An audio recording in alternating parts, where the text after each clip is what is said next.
Bonjour, je vais vous faire aujourd'hui une vidéo où je vais vous expliquer les calages de l'altimètre en fonction de ce que vous faites avec votre avion. Allez, on commence tout de suite. Vous avez vu que j'ai déjà rempli un petit peu le tableau pour prendre de l'avance.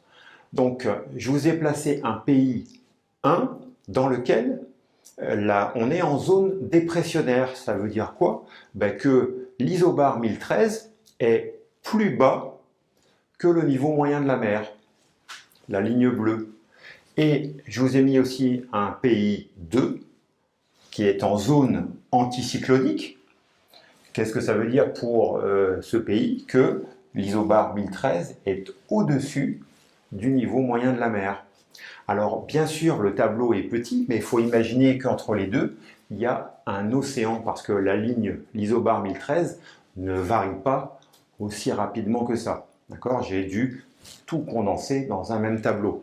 Au passage, notez que les proportions et les différentes échelles ne sont pas respectées dans ce tableau. C'est l'idée qu'il faut garder. Alors, allons-y. Comme dans le pays 1, l'isobar 1013 est marqué, eh bien, je vais pouvoir imaginer quelle est la pression au niveau moyen de la mer. Et je le marque. MSL pour Mean Sea Level. L'isobar est à 1013. Ici, on va dire qu'on diminue de 10 hectopascales. Donc, on est à 1003 hectopascales. Ce n'est pas terminé pour ce pays. Regardez, il y a une piste qui se trouve au-dessus du niveau moyen de la mer. Bien, alors, on va pouvoir aussi dire quelle est la pression sur cette piste. On appelle ça un QFE. Comme là, il y a 1003, eh bien ici, je vais mettre 993. Dans le pays 2, on a bien 1013 qui est au-dessus du niveau moyen de la mer. Donc, je vais faire la même chose. Je vais placer mes différentes pressions. Le MSL, le niveau moyen de la mer, va être à 1013 plus 10, puisque là, on descend, donc on augmente de pression. Donc, 1023. Et ça va correspondre à la pression à peu près au niveau du terrain. Vous voyez qu'on est très proche. Au milieu ici, il y a quand même quelque chose de particulier, c'est qu'il y a un point où le standard 1013 se trouve au niveau de la mer, donc au niveau MSL. Dans ce cas-là, on dira que ce point-là est standard. Et je mets 1013.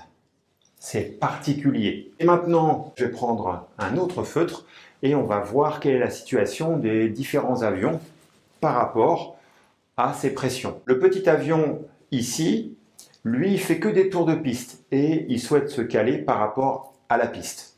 Donc, ce qu'il veut savoir, c'est à quelle distance il est de la piste et on appelle ça une hauteur. Imaginons qu'il soit à 1000 pieds, ça n'a pas tellement d'importance, je le marque quand même, et son altimètre a été calé au QFE que vous voyez là. Donc, dans la fenêtre de réglage de son altimètre, il a indiqué 993 avant le décollage. Les aiguilles de son altimètre se sont mis à 0, c'est sa référence.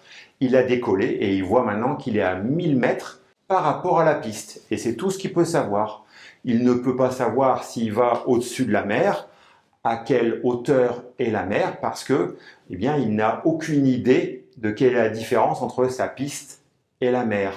Il pourrait le savoir, mais ce n'est pas l'objet de son calage. Le deuxième avion, lui, il voyage, il va un peu plus loin que le tour de piste, et donc on a eu la bonne idée de caler l'altimètre sur quelque chose qui va pouvoir être partagé par tout le monde. On a pris le niveau moyen de la mer, donc cet avion est calé par rapport au MSL. On a appelé ça une altitude. On va imaginer que cet avion est à 1500 pieds et il est calé au QNH. Encore le niveau moyen de la mer, c'est le QNH.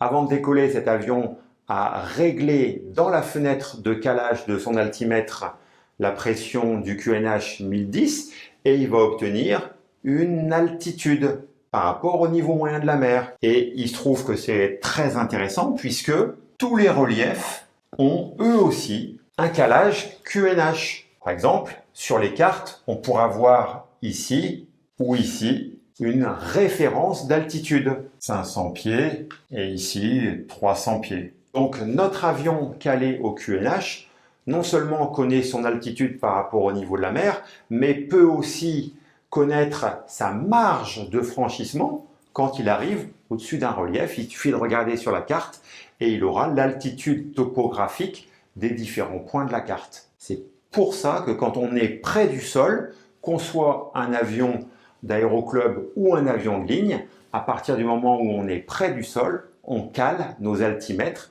au QNH. Parce que les références de l'avion et du relief sont partagées. Maintenant, occupons-nous du gros avion.